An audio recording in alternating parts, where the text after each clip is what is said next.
This is not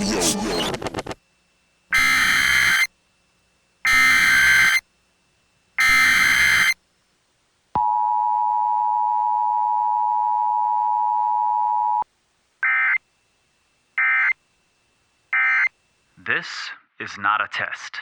This is a public service announcement brought to you by Power Company Climbing. This is not a test. Maybe don't know. This time, this time, this time, this time, this time, this time, this time, this time, this time, this time, power, this time to build power, this time to build power, this time to build power.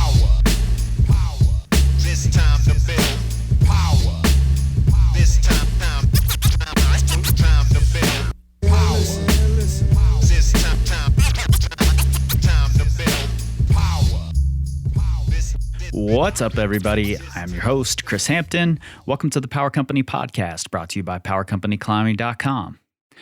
So, a couple of days ago, I saw an Instagram post that showed a box of chalk blocks from the mountain equipment company Camp. They were advertising that their chalk contained rosin. At first, I thought this was a joke product that someone had photoshopped. I assumed that most climbers were aware of the issues that rosin has been accused of causing on rock and that it was widely frowned upon by the community. A quick search, however, showed that it wasn't a joke, and this product is available at many online retailers. I shared the post questioning how a product like this made it all the way to store shelves, and I was pretty surprised by the responses. Many people just assumed it was a good idea, that rosin and chalk sounds like an advancement, and they were excited to try it. The majority of those people expressed surprise when I relayed what I'd heard about rosin use on rock and thanked me for the info. I assumed everyone knew, hence this PSA. So first, let me say this. All I really have here is anecdote, but that's also all we have when we assume that brushing holds helps. We actually do have science that says if a hold is already chalked up, we lose friction by also chalking our hands, but we continue to chalk our hands before climbing anyway. Speaking of which, we'll be looking at that science on the Breaking Beta podcast later this season, so stay tuned for that. So, is anecdote and common sense enough? Well, it is for me, but let's explore it a bit and you can come to your own conclusions. Like any other issue that isn't cut and dry, and frankly many that are, the debate around the use of rosin has two sides, and the most heated arguments are based in the forests of Fontainebleau, France, where rosin or resin is known as POF.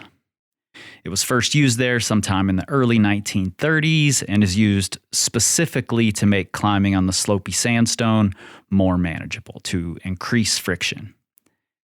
And the way it was then, and still sometimes is, used by the bloussards, as the locals are known, is that dried chunks of pine tree resin are wrapped and tied into the end of a rag, and that rag is then hit against the rock on both hand and footholds, as well as on shoes. It makes a poff sound when it hits the rock, hence the name. Many people claim that this poff eventually creates an even more slippery black surface in places where it's overused, and the only way to then get friction there is to use more poff. Vicious circle. Of course, the bloussards put the blame on chalk, saying that once that came into prominent usage, the chalk began to fill in the pores of the soft sandstone and caused a slick surface, not to mention the unsightly white blotches everywhere. So it's a big argument that has, very often devolves into finger pointing and name calling and even threats. So we do know that chalk can have an adverse effect on friction when used in excess. And while I couldn't find any research on the specific results of POF or rosin on friction, I did find a study that looked at compression deformation in that same Fontainebleau sandstone. They very specifically, in this study, used a thin layer of pine resin, same stuff as POF, on the rock to create an impermeable to liquid, flat, and smooth surface for their testing. Also, this same pine resin is the key ingredient in many varnishes because it does, in fact, dry to a very hard, protective, smooth surface. It's sticky when it's in contact with your hands. The temperature of your skin causes it to be a little sticky, but when put on rock, dries into a varnished surface. Now, I'm definitely not saying that chalk is more environmentally friendly. It has its own issues. All I'm saying here is that POF, resin, or rosin, whichever name you choose to call it, is the likely culprit when it comes to smooth, glassy holds, particularly in font. Of course, there's also the POF plus chalk mixture to contend with, and who knows if that makes things even worse. Probably does. Regardless of which evils are the worst evils, the climbing community in general, those who are in the know, particularly outside of font, has largely been against the use of POF and has largely accepted chalk usage, though, again, that's something we should look deeper into, along with whether brushing after every attempt is actually helpful. We're making assumptions there too. Now, I want to make it clear that this episode is not some rant against camp for producing the chalk, though I do think they should have been more aware of the stance shared by most experienced climbers. The company 8C Plus makes a similar type of block chalk with resin in it, and I'm sure there are many others. And of course, it's not just block chalk that we need to be looking at here. Liquid chalk is also of concern, maybe particular concern. Especially since the pandemic caused many gyms to go liquid chalk only, which dramatically raised the demand for liquid chalk. It's very easy to find white label liquid chalk. I know this because as a small business owner, I've looked into it myself. And many companies did exactly this to cash in on that demand. Many of these white label liquid chalks, you guessed it, and I know this because I've looked into them, contain pine resin. This is largely because it's cheaper to produce liquid chalk with resin in it as a thickener that also holds the chalk particles in suspension. This type of liquid chalk has long been used by musicians and athletes and many others to increase the dryness while also improving grip. And, if they want to cake their violin or their discus with resin, that's totally their prerogative. However, it's not very hard to imagine how this rosin-infused liquid chalk could very easily end up outdoors, caking the holds of popular routes and boulders. And even indoors, where new holds, in my opinion, could use some loss of texture and friction, it's caused some issues.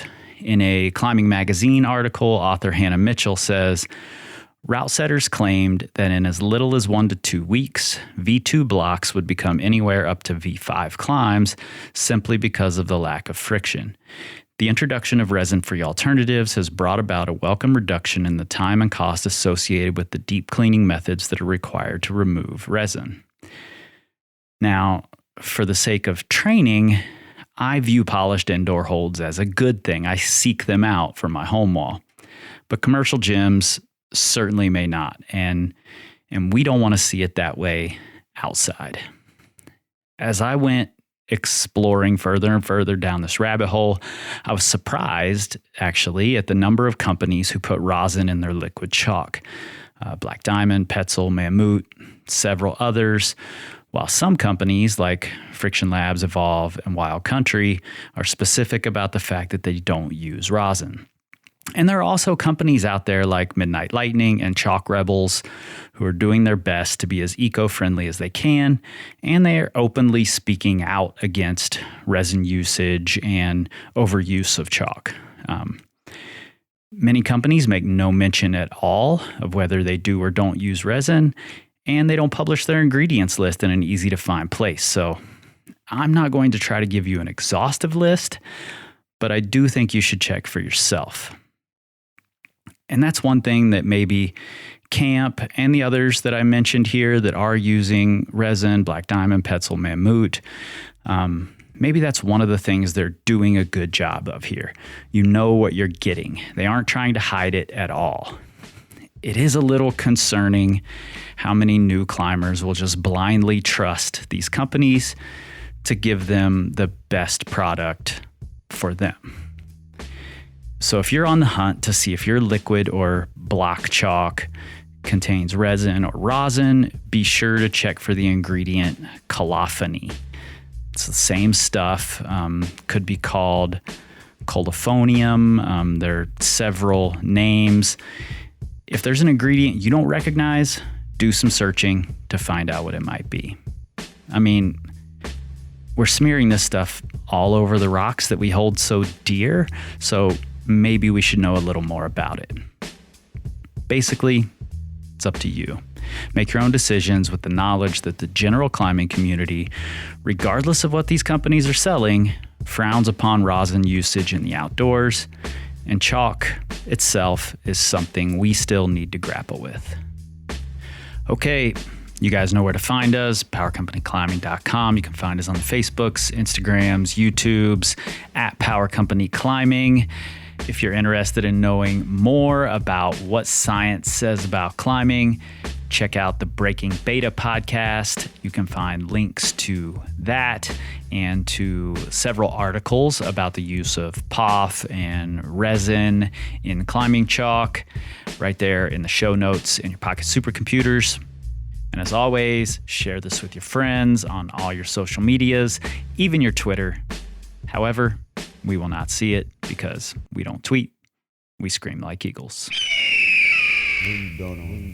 This time, this time, this time, this time, this time, this time, this time, this time, this time, power, this time to build power, this time to build power, this time to build power. This time to build power. This time to build power. This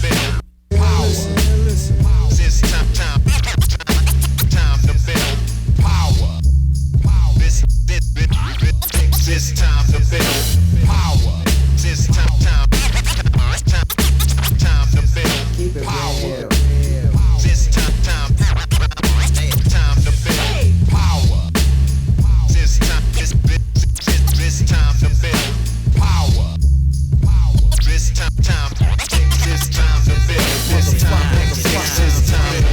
this time to build this time to build this time to build this time to build this time to build this time.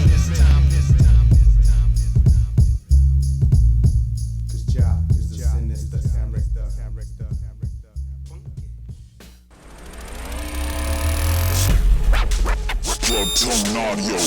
character.